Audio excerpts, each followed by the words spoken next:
Hello everyone, আমি প্রীতম বিশ্বাস চলে এলাম আজকে তোমাদেরকে কিছু গল্প বলতে, মানে গল্প কথার তরফ থেকে কিছু গল্প বলতে। শুরুটা করেছিলাম আজ থেকে 3 মাস আগে। শুরুটা অতটাও সহজ ছিল না, কারণ আমরা খুব কম মেম্বার এখানে শুরু করি। আমি আর আমার বন্ধু অয়ন দত্ত, আর আছে ঈশা দাস, আর আছে হচ্ছে দিয়া ঘোষ, আর আছে বিকি বিকি দত্ত, আর আমাদের সাথে আছে নিউটন কুমার দত্ত। আমরা প্রথম শুরুটা করেছিলাম, ফার্স্ট গল্প ছিল গুড়ের নাড়ু। এটা একটা খুব চ্যালেঞ্জিং একটা ব্যাপার ছিল আমাদের জন্য, একটা ছোট মাইক্রোফোনে কাজ স্টার্ট করা। মানে জাস্ট এই মুখের সামনে ধরে আমরা ল্যাপেলটাকে নিয়ে শুট করতাম, মানে এটা খুব কষ্টকর একটা ব্যাপার। এবং সেই সাউন্ডটাকে ঠিকঠাকভাবে ইকুয়ালাইজ করা, তারপরে সেটাকে ঠিকঠাক ব্যালেন্স করা, এগুলো মানে অতটাও সহজ ছিল না আমাদের কাছে। ধীরে ধীরে আমাদের আস্তে আস্তে কাজ অনেক পরপর পরপর আসতে থাকলো। 12টা থেকে 13টা গল্প চলে এলো পরপর।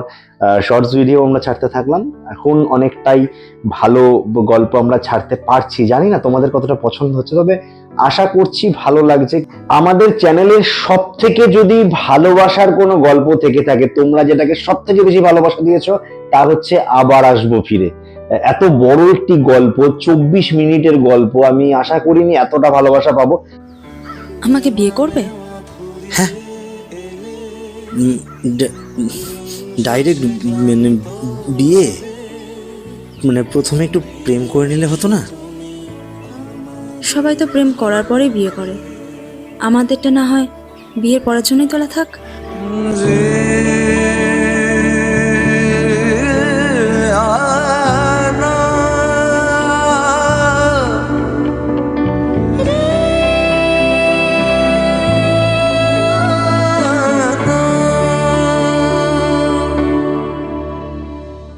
তবে সত্যি তোমরা প্রচুর ভালোবাসা দিয়েছো আবার আসবো ফিরেকে।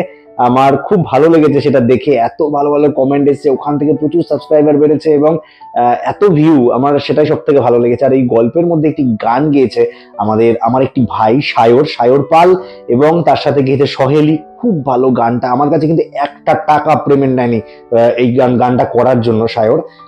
ভাইটি আমাকে গানটি উপহার দিয়েছে এবং আপনাদেরকেও উপহার দিয়েছে, এটাই বলবো। আশা করি গল্পটা সবার খুব ভালো লেগেছে। আমাদের সঙ্গে থাকো, পাশে থাকো, এটাই শুধু চাইবো। আমি বর্তমানে কয়েকটি গল্পের কথা বলি, যেমন আমাদের কঞ্চি চরণের রূপকথা। সৌরভ বাগচি আমার একজন ভাই, খুব ভালো গল্পটা লিখেছে। গল্পটা যখন আমাকে সৌরভ বলেছিল যে দাদা একটা গল্প আছে, কাজ করো তুমি, আমি সঙ্গে সঙ্গে বলেছিলাম যে অবশ্যই আমাকে তুমি গল্পটা দাও, আমি কাজটা করতে চাই। এবং খুব ভালো একটি গল্প, কাজটা করেছিলাম, সবাই ভালোবাসা দিয়েছে, তবে একটু কম ভালোবাসা পেয়েছি গল্পটা থেকে, যতটা আশা করেছিলাম। কারণ গল্পটা যে ধরনের একটা কমেডি স্টোরি এবং তার সাথে কিছু রয়েছে ভৌতিক ঘটনা, মানে সেটা অতটাও পাইনি, কিন্তু আশা করেছিলাম আরো বেশি পাবো। তবে তোমরা এখনো যারা শোনোনি গল্পটা, অবশ্যই শুনে নাও। কঞ্চিচরণের রূপকথা খুব ভালো লাগবে তোমাদের, দেখে নিও। আমরা কিন্তু সবাই কৃষ্ণনগরে থাকি। এবার সেটা অনেকেই জানো না, বা আমাদের কিছু দর্শক জানো যে আমরা কৃষ্ণনগরে থাকি। তা কৃষ্ণনগরের একটা ইতিহাস আমরা কদিন আগে করেছিলাম, জগদ্ধাত্রী পুজোর আগে। আমাদের কৃষ্ণনগরের মহারাজা কৃষ্ণচন্দ্র রায় কিভাবে জগদ্ধাত্রী পূজা প্রথম আমাদের পশ্চিমবঙ্গে প্রতিষ্ঠা করলেন, সেই গল্প কিন্তু আমরা তুলে ধরেছি। সেই ইতিহাস, গল্প বলবো না, এটা একটি ইতিহাস, সেই ইতিহাস আমরা তুলে ধরেছি। সেটাও অবশ্যই তোমরা কিন্তু শুনো, আমাদের কিন্তু চ্যানেলে ছাড়া আছে। আশা করি সেটাও তোমাদের খুব ভালো লাগবে, কারণ গল্পটা সত্যি অসাধারণ। এবং প্রেজেন্টেশনটা আমরা চেষ্টা করেছি অনেকটাই ভালো করে করার, কারণ গল্পটা খুব ভালো প্রেজেন্ট করাটা আমাদের কাছে অতটাও কঠিন ছিল না, কারণ স্টোরিটার লাইন আপই হেভি ছিল, দারুণ ছিল, অসাধারণ ছিল, কারণ এটি একটি সত্য ঘটনা। কৃষ্ণচন্দ্র। মহারাজা কৃষ্ণচন্দ্র ঘুম থেকে জেগে উঠলেন, দেখলেন এক অজানা দেবীকে। 13 বছর বয়সী একজন ষোড়শী, রক্তবর্ণা অর্থাৎ তামাটে গায়ের রং, রক্তবর্ণ বস্ত্রা, চতুর্ভুজা সিংহ বাহিনী এক দেবী, যার ওপরের ডান হস্তে রয়েছে চক্র আর নিচের ডান হস্তে রয়েছে তীর।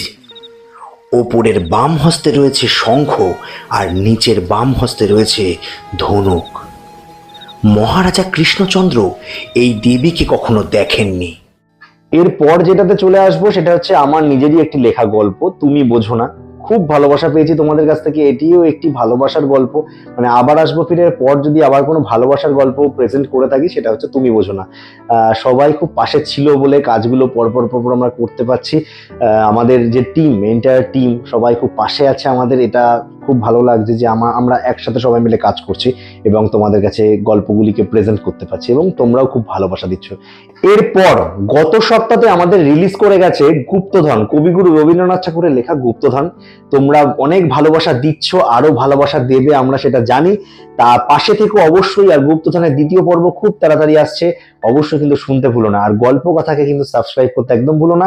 আর প্রচুর প্রচুর প্রচুর শেয়ার করে দাও, বন্ধু বান্ধবের সাথে ছড়িয়ে দাও, নিজেরাও শোনো এবং সকলকে শোনাও, এটাই চাইবো।